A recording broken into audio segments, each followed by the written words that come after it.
Hey y'all, welcome back to Diner Days. This is Governor Jeff Landry, and we're here at Louis' Diner, one of the most famous diners in the state. I think it was established in 1941. And our guest today is Jim Engster, who is a regular at Louis. As much as I'm a regular around Waffle Houses around the state, I can't have just one place, but I come here pretty often. I've seen you in here, yeah. Yeah. And so we are joined today by literally a journalism legend in the state of Louisiana, someone who has covered politics for how long? Well, my first governor's election was 79. I think you were in third grade then. So that was Treen beating Lambert. So that's 46 years. Wow. Wow, that's some good. You get there. So next year's be 50 years? Well, 4 years from now. Yeah. 2029. 2029. So hopefully I'll still be around then. Well, me too. Yeah. Well, if you get a second term, and I expect you'll be running and you'll be the favorite, you'll be the governor. So. Well, that'd be great. Well, I know. So we'll have to pick a date. We'll have to pick a date. We'll do something special, kind of like the 250, right? Before we get into it, I know that you are a man of fashion, and you know that this week was National Seersucker Day, and of course, I like. Well, you've got it going. Look at that. I know. And what is your favorite seersucker color? Well, I like your color right there. Oh, well, good. You don't see that one as often. That's why it's a color that's a little different than what John Henkel used to wear, but it looks good, and it's a universal color. I think it fits all skin tones. Well, I tell you, I've always, when I was in Congress, I really did, especially in the summer, because it just gets so hot. People don't realize, especially when you're walking outside back and forth, the difference in color really, really makes a difference. And so I like this. I like the brown ones. It goes well with the shirt. I got a couple of ones. Thank you. I wore it just for you. I said, look, I got to be in there. I really enjoyed it. And of course, we're over at Louis. How often do you come here? I come here when I'm in town. I come here usually every morning. So that's been a tradition now in 3 locations. When I was in college, they were located on Chime Street. 1986, they moved down there to State Street, and they've been here since 2014. Oh, so that's right. I remember. Yeah. Okay, I was wondering, not far from here, where they were before 2014. Right, they were there 28 years. Right, that's right. And I was 28 when they moved in there. So I figure my first 28 over there, 28 there, and then so I probably have about 28 left on the other side. So there you go. Spend 1/3 of my life at each Louis location. That's a good way to look at it. Do you have like a favorite order? I generally in the mornings I don't eat a lot, but I get an egg white or 2, and I like their grilled biscuit. I get the cheese grits sometimes. Yeah. Their smoothies are good, but of course they're known for omelets and. The omelets are unbelievable. Yeah. I like the omelets and the waffles and the Louis burger, and I notice now they have a lot of menu items named after their customers. I don't have one yet, though. I've got my feelings hurt. I'm gonna have to talk to them about that. I think so. Yeah, but maybe after this show. Well, I think they need to name one after Governor Landry. More often. Well, I tell them I'd rather them wait and name one for you, and then they can name one on me after. I'd rather come right after. That's the deal. The coffee, though, the jet fuel coffee is the best. Yeah, and one thing I keep reading is the coffee is great for your health, and I probably drink too much of it, but as vices go, if this is a vice, it's a good one supposedly for my health. And as we know, some of the other things we consume, not so good. And in Louisiana, we have a penchant for consuming all kinds of libations, don't we? Well, we do. My grandpa used to drink coffee every day. He'd have one at noon, and he'd have one in the evening. Yeah, of course, they drank it out of smaller cups, and it was pretty strong back then. Was this the grandfather who was in the media business? Yes. Oh, Most people don't know the governor has a heritage that includes the media. It does. My grandfather was the president of the Press Association twice in Louisiana. Blackie, and my uncle was as well, and so I folded papers and worked out there. And he'd come in at lunchtime and have him a little cup of coffee. I know you're interviewing me, but I don't know of any governor we've had that's had the varied background that you do. I don't know what you haven't done. You've been a farmer, a cop, a military veteran. You worked in the media business. Well, it's ADD without medication. And a lawyer. That's Jim, and a lawyer. Yeah, you can put that one last.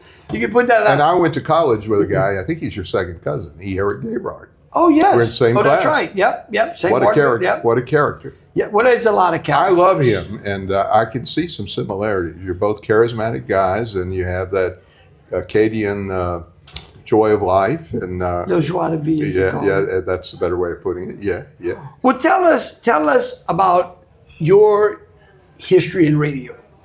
I started at LSU when I was a student here. It was then WLSU and went only to dorm rooms, which was good because I don't know if I would have wanted too many people listening at that point. But shortly thereafter, we actually went on the air. We were WPRG at 107.3 on the dial. And at that time, we had the opportunity to do football, basketball, and baseball. And I thought I was going to be a sportscaster. So my first job was as the sports director. And we did LSU football, LSU basketball, LSU baseball. And one of my colleagues was Steve Schneider, who's logged about 40 years at WAFB.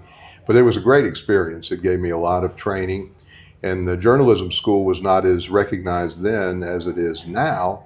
But what I found was that it's about the people, as you know. Yeah. Oh, yeah. It's not about the hardware. It's about the people. And I ultimately ended up being the sports editor of the Reveille. And 3 of the people I worked with on that staff have won Pulitzer Prizes. Well, look at that. How about that? And I don't know that there are any newspapers in the country, student newspapers, that had 3 people on the staff at the same time in the spring of 1981 who won Pulitzer Prizes, but we did. And of course, they had great careers. And one of them, Alex Martin, is the news editor of the Wall Street Journal. Look at that. Works for Rupert Murdoch. I tell you, Louisiana has fingerprints all over the country. It does. And you're a big historian, too, so you keep track of those kind of things. Well, I've said, Governor, that we have 1.4% of the national population, but we generate much more than 1.4% of the news cycle. It seems there is always a Louisiana connection. Even now, the Pope is from Louisiana. You're right, all the way at the top. That's the top. That is the top. That is, thinking about politics and history and talking about Louisiana punching above its weight. I mean, right now, at the national level, we are punching above our weight. Oh, yeah. Look at the top 2 people in the House of Representatives are from Louisiana, in Mike Johnson and Steve Scalise. I mean, number 1 and number 2, it's really unbelievable. It is unbelievable, and I don't know that that's happened anywhere before. And we've got, as you know, 4.5 million people or thereabouts, a little more than that now. And some other states, one has 40 million people, and they don't have the clout that we have in Louisiana. And it may be that we actually emphasize politics in Louisiana. The old axiom was that every young boy or girl wants to grow up and be governor of the state. And my professor, Jules Demicourt at LSU, he did the song for Louisiana Boys for the documentary, raised on politics, out in the city, out in the sticks. And it's true that we love politics, and we have raised a generation of people who can operate at any level in that field. And that is, as you also know, that's one of the toughest places to survive and thrive. It's not an easy no, it's not an easy road. But like Winston Churchill said, it's the only battle that you can get shot and come back in. Right? Politics, you can die and come back. But you're right. I mean, look, it is unbelievable. Having been able to work and serve with Mike and Steve, and just seeing the overall clout that we had. Yes. Of course, I've had an opportunity, most of the president's cabinet, I know it's been real interesting to work with them as well. I think Louisiana's in this great position, which I'm sure is exciting for you to watch. I mean, you can go back, you remember Russell Long, the Russell Long days, the power that Long had? He was a chairman of the finance committee, and of course the son of Huey, and he was arguably one of the 2 or 3 most popular and powerful people on Capitol Hill. Which is hard to do in Washington, D.C. And you know what? Even in the height of his power, he had a guy named Woody Jenkins run against him in 1980 when I was in college. Well, it goes to show you they're always shooting at you, And Woody's still out there shooting at people, but he is. God bless him. I love people who are in the game in the arena, and he's 78 and still doing it. Don't always agree with Woody, but but he's still in the game, and I think anybody who does that is when you go into politics, you're out there. You can't be on the sidelines and be successful. You can't hide. That's easy. No. And especially in today's world. Maybe back in the day where you had to have an actual big camera to actually take a picture or record something. Today, everybody's walking around with something and can see you. And so, there's no hiding, and there's no hiding in Louisiana politics as well. What would, like, if you think of a favorite story during your time in radio, there have been so many, and we'd have to categorize them. And of course, I've been doing an interview show now for 27 years daily. Well, okay. Well, what is if you had like the top three people who you said on your bucket list of people that you wanted to interview that you got to interview? Well, I've interviewed, one president, President Clinton, and he was, of course, he's very good at the microphone, as we know. And I spent 10 years of my youth in Little Rock, and when I was a senior in high school, he was elected Attorney General of that state, and look what happened. So he said it was the best job. Bill Clinton said the Attorney General in Arkansas was the best job he ever had. He only had it for 2 years, though. Yeah, I know, but he said it was a great job. But he ran for Congress and lost, by the way. And then, I didn't know that. Yeah, and then he ran for Attorney General at 30 and won, and then they had 2-year terms. 32 governor, 34 he lost. Oh, wow. And then he came back and he won at 36. Again. So he said, I was the youngest governor of the 20th century and the youngest ex-governor of the 20th century. But Clinton's famous, as we know, but sometimes the best interviews are people who are not famous. And I remember once I interviewed the doorman at the Fairmont Hotel in New Orleans, the Roosevelt. Oh, wow. His name was Giles, and he had met 7 presidents. Wow. And I said, who's the most impressive person you've ever met? In the lobby there at the Roosevelt, and he said, Willie Mays. Oh, the say hey kid.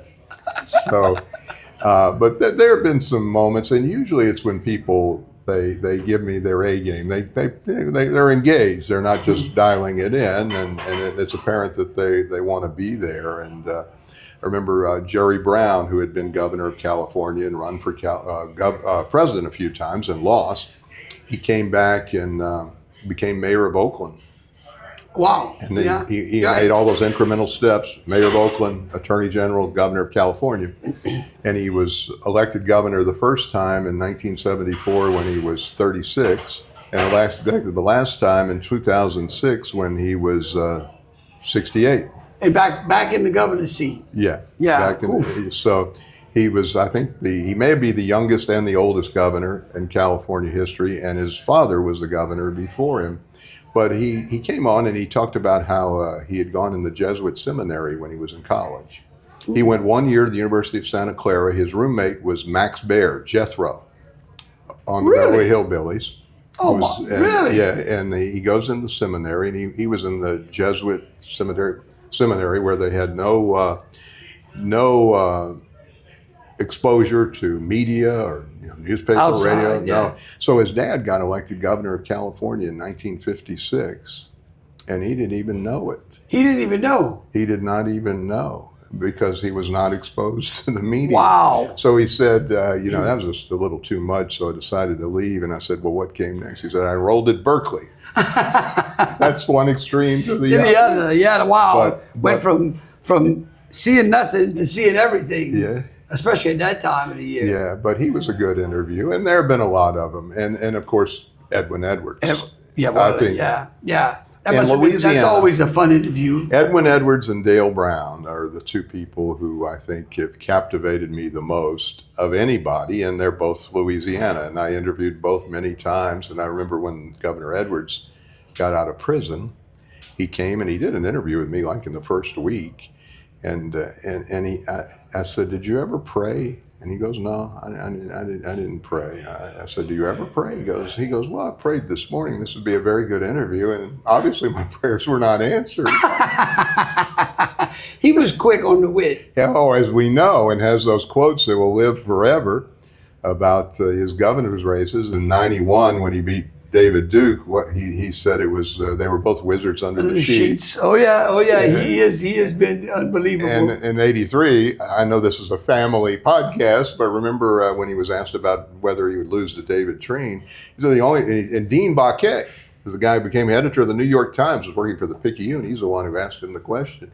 He said, Edwards said to Dean Baquet, he says, the only way I can lose this race is I'm caught in bed with a dead girl or a live boy. Yeah, I remember that. Oh yeah, no. Listen. Yeah. He gave great quotes. He gave a great quote on 60 Minutes one time. Yeah, he was extremely colorful. Ed Bradley. Yeah, when he said, Clyde Bedreen says this guy gave you $5,000 and you put him on a board. And he said, "That's not right. I got $50,000." Right. He was. When we're talking about governors, and kind of thinking back at this session, you interviewed. Did you get a chance to interview? And I'm sure you did during his 2 terms, Governor Mike Foster. I did. And Mike Foster, because I remember, and I knew Governor Foster when he was a senator. He was a good friend of mine. I knew him throughout his term as governor, he would always call me. I always loved to hear from him. He was very direct. And you were working at the Capitol. I was working at the Capitol in the Senate when he was in the Senate, and then after with Craig when he was the governor. But he was known for legal reform, right? Or what they would call it in the legal. And you have a common denominator. You both went to Southern Law School. He was the number one. He was the first part-time student at Southern, and I was the second one. Really? Yeah. And you both became governor of Louisiana. How about that? I never thought about that. Yeah, I guess. And he convinced me to go over there. He said, "Oh, it's a good program. Why don't you come?" It is a good program. It is a great program. And think of all the people who have benefited from it. At the time, I think Loyola was the only law school that had a part-time program or night program, and of course in today's world where people are working and juggling a lot, and it makes it easy, and you see a lot of non-traditional paths towards higher education or to postgraduate as well. Yeah. And so you were at Southern for one year. And then went to Loyola. 1 year, and then went to Loyola. Yeah, I had a godfather. My father had graduated from Loyola Law School. He was begging me. And I think Earl Long went to Loyola too. I didn't believe know so. that. I think so. There are 2 governors who went to Southern. 2 governors went to Loyola. Well, I always said I was a Rhodes Scholar, ROAD. But we did a bunch of legal and insurance reform this year. In fact, I look back, and I believe that if you stack up the bills that we are able to pass, I got 2 more left, and we only are I think 48 hours out to end the session. That we will have surpassed what Mike did in 8 years. So I'm challenging you to kind of think through that and look through that. Maybe I'll come on your interview on your show. I would we like can kind of talk but, about it. Yeah, but as we know, tort reform has been an issue since I started covering the Capitol in the late 70s, and you have rung the bell on that, and it's hard to do. And I think one of the reasons why you've had some success is because you're not viewed as being beholden to one side or the other. You have people on each side who like you and people on each side who don't like you. And well, maybe that's the way to get things done. Well, let me ask you this. If you go back and you think of folks that have been successful in the political arena, to me, if you're able to do that, if you're able to find the common ground, in fact, I told someone the other day, there was a bill we were trying to get out in that fashion, and they said, well, everybody's a little upset. I said, well, then don't touch the bill. It means it's pretty good. I don't know, as you look through the political landscape of Louisiana, what have been the things that have made administrations successful in those, and where have those missteps been when they've been unsuccessful? Well, I think Newt Gingrich, who went to Tulane, by the way, and became Speaker of the House, he said politics is the art of the possible. And I think sometimes we have to realize that you're unlikely to get 100% of what you want. But if you get 80%, that's probably a good deal. And I think most of the politicians who became governor, those who had experience at the Capitol, that's been a helping thing. Those who didn't have experience at the Capitol, I think had some challenges. One of those was my dear friend Buddy Roemer. He served in Congress. He wasn't like you. He hadn't worked at the Capitol. Now, he'd been around his daddy, who was at the Capitol a lot, so it wasn't like he was a neophyte. But he had some challenges, and I think those who are the most pragmatic end up getting the most done. And in this environment, it's getting harder and harder to do that because it's so partisan. And generally, you have to wear one hat or the other, and the other side has no recognition from either side, and that's one of the impediments. That's probably the biggest impediment we have to getting things done. But based on what I've seen, you talk to people. You don't close your door, and there have been governors who did close their doors. Yeah. Well, I think it's our job, right? But Louisiana, and I've said this, and I'm not buttering you up, I would include you, we've had some very intelligent people as governors. I don't think we've elected a dummy in my lifetime, and we've had some really smart ones. But some of the smartest had the roughest road, and one of those was Governor Jindal. And I think he would acknowledge now, grudgingly, that maybe his ambition got the best of him. He was looking to the next level, and really, I think the best way to succeed is to do the best job you can. And if the chips fall your way, they fall your way, and if they don't, you gave it your best shot. But I think making the decisions based on how they play in a national election, when your governor of Louisiana is fraught with all kinds of peril, and that was probably Jindal's undoing, because he was a man of, as we know, of great political ambition and potential. I think James Carville back in the day once said, and of course we know Jindal and Carville don't have the same politics, he said the question's not if Bobby Jindal's elected president, it's when. And look what happened. He didn't get one delegate. Wow. Not one delegate. And heck, if I ran, I might get one. Well, how do you think, before we kind of wrap it, how do you think you look at this session as we come to a close? We're going to have restructured the Department of Transportation. We passed a big MAHA bill, which is a big part of Bobby Kennedy's and the president's initiative to make America healthy again. We've done legal reform, insurance reform, and we've done it in a very balanced way. I think you can claim you've had a successful session, and it wouldn't be a stretch. All governors claim the sessions were successful. Oh yeah, we'll claim a successful one even when there isn't, right? But as you know, there's work to do. And I was born in Louisiana in 1958, and I was looking at the 1960 census, and in 1960, New Orleans was the 15th largest city in America. Well, I'm going to try. Let me tell you what in that vein before. The other thing that I didn't know, I looked this up the other day, I was reading this book, that New Orleans, from an economic standpoint, from a financial standpoint, that right before the turn of the century, not this century, but the last century, in the 1800s, New Orleans was number one amongst its southern peers in economic output, only second to Dallas at the time, and twice as big as Atlanta, Nashville, even bigger than Houston. Richmond, and Houston. Oh, no, Houston, exactly right. Right. You're right. So you were on the point. And we didn't grow, and those other. What would you say? Well, that's the question. I don't know that we really know for sure all the particulars, but there were various reasons. One is that geographically we're somewhat landlocked, so we have that, but New York's not is landlocked too. No. I think all of those cities in the South that are big, and at one time they were all about the same size: Miami, Atlanta, Dallas, Houston, New Orleans. They all are airport hubs, and I think we should have made a move in that direction when we had the opportunity. Now, the easy thing to do is to blame it on the politics, but I don't know that that's necessarily the biggest reason. It may be part of the equation, but I think it's a case in which various things happened, and we missed opportunities, and we didn't grow like other states. And some people say that's good. We don't want to have 8 million people in New Orleans. But on the other hand, I think there has to be some growth for a city and a state to advance. And we've been the smallest growing state in America, and that's through administrations of all kinds of political persuasions. Some people blame it on Edwin Edwards, but I think that's an easy target as well. It's a complex situation, but I think there is an opportunity. We still have the biggest port system in the world. We're the breadbasket for the world. When we got $60 billion worth of projects going on right now that have been committed from the time that we took office to today, which is historic. The project up in Richland Parish, that's the largest project. It's a game changer. It is. It's an absolute game changer, and I think you're right.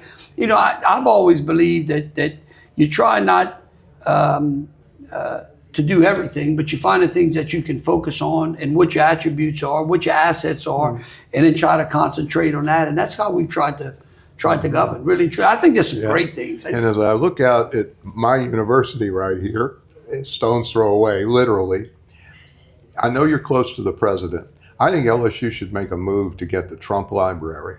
Oh, wow. Can you imagine 100 years from now, the historians that would be coming to LSU? What made this guy tick? Oh, yeah. It's kind of like Huey Long. I can promise him the real estate's cheaper here than Florida. Well, right? and that's just it, is it? I don't think he's going to want to put it in New York City. No, he's not putting it And I don't know any in universities near Mar-a-Lago, but which state has been more loyal to Donald John Trump than Louisiana? And from an economic perspective and from a historical perspective, I think it would be something that would really be great for the house that Huey built over here. That would be, that would be interesting, because I think there's a lot of similarities and a lot of very opposites of both Huey Long and Donald Trump and their political actions.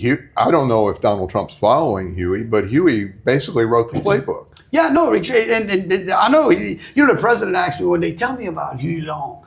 He told me, he asked me about that overall. But Mr. Trump. We were in the Oval Office actually with Steve and Mike and them, and it was interesting that he brought that up. I brought him a gift when we were over there when we announced the steel mill that we had. But I tell you what, I'm glad we're going to clip this segment of Diner Days and we'll send it over to the president. No, and we'll take a picture of it. I tell you, I think that that LSU, and talking about that LSU has a great opportunity. What a rich history that LSU has. And then you think about the number of times that Donald Trump has visited Louisiana, both either as a sitting president or not a sitting president. Remember, he had the Miss USA pageant here in 2014. Oh, yeah, even before he was in, politics. That's right. Yeah. But this area is rich, and Huey Long's a big part of that. It. But right down the street from us is Raising Cane's. Yeah. That's one of the biggest companies in the world right now. Isn't that something? It started right down the street. Corner. Yeah, right down the street. Right across from Louis. No, he started before Louis. Yeah, and Todd Graves said in graduate school at LSU, he presented his plan for Raising Cane's and got a C.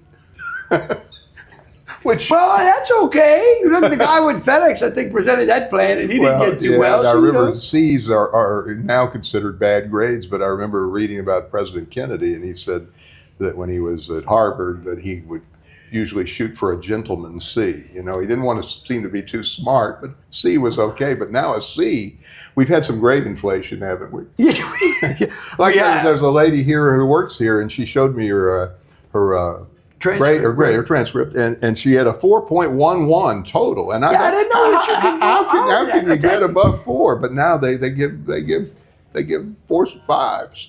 Like if you get an A+, I think you get a 5 or something like that. Well, Jim, we might have to come back in later months and pull you back in here, and we'll kind of talk about, maybe we'll do some history on LSU or a couple of I would love that. Another topic. But while we're talking about LSU, and as we wrap up this segment, we always wrap it up with a little bit of lagniappe. It's kind of, lagniappe is just a little something extra. And of course, the extra for this week is LSU headed to Omaha. Right. I mean, did you think that when LSU's baseball season started this year, and as it worked through the season, that we could have made it to Omaha? Well, I knew they had a good team. They got a good coach in Jay Johnson, but they've won 7 national titles too.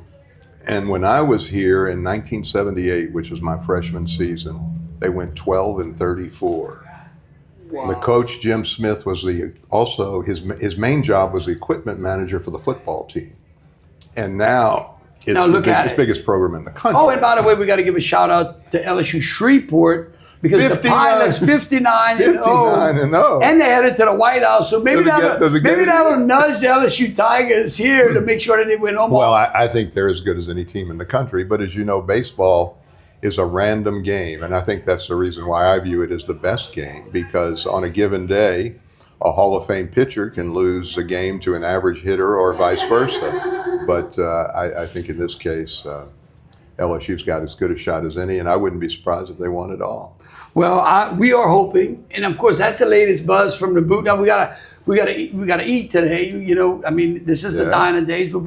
we bring our waitress in to come in and Look at take us this. a little order. Hey, how are you This today? lady just started working here. She's from Massachusetts. From Massachusetts, and you're here at LSU? Yes, I am. Great. Yeah, I'm Jim's one of my favorite customers. He's the best. See, it goes to show you how much of a regular he is. He is, Did he yeah, tell you every what the day. secret is? Is if you come from out of state and you come to LSU, you got to stay in Exactly. Louisiana. It's the truth. I never want to leave. Well, Yeah. see that, Jim, you're doing great. Now, You're doing half my job. Well, yeah. What year were you born? I was 2004. 2004. Yeah, So have you heard of Ted Kennedy? I have, of course. Okay. He died in 2009. Yeah. Yeah. Wow. Think about that. She was 5 years old when he died. But you know, Kennedy, Ted, who is a fascinating fellow, he served 47 years in the U.S. Senate, which was longer than any of his three brothers lived. Unbelievable. Yeah. Look, Jim, think about this. When Edwin Evans was elected governor, I was 2. Well, you were The first time. 2. 71. I was 1. Yeah, I was 1. Yeah, that's exactly right. That's exactly right. So you see, But you met the governor. yeah, I met the governor a couple of times. when I was this young born- lady might end up being the governor one I day. will. She might. She might. You never She know. might. You know, we need to bring more people from other parts That's of the right. world here. Well, we thank you for that. Let's see Thank you. what you gonna have today. Well, I'll have. The usual. Well, I was here earlier, so how about a smoothie? Yeah, A smoothie and some pancakes Of course. with honey. All right, there you go. And you know what? I'll just join him. all right, perfect. All right. Well, thank you so much. Thank you. Lovely to meet you guys. Yes. And of course, that's the latest from the boot. And we want citizens to know that if they have any questions, that they can visit our website at gov.louisiana.gov. This was Diner Days with the famous Jim Easter, one of the greatest radio voices in Louisiana. Certainly a big historian. We appreciate being here at Louis, and thank you for being here today. Thank you, Governor. All right, Quite an looking honor. forward. Quite an It's honor. always a pleasure. Thank Best you. man in politics.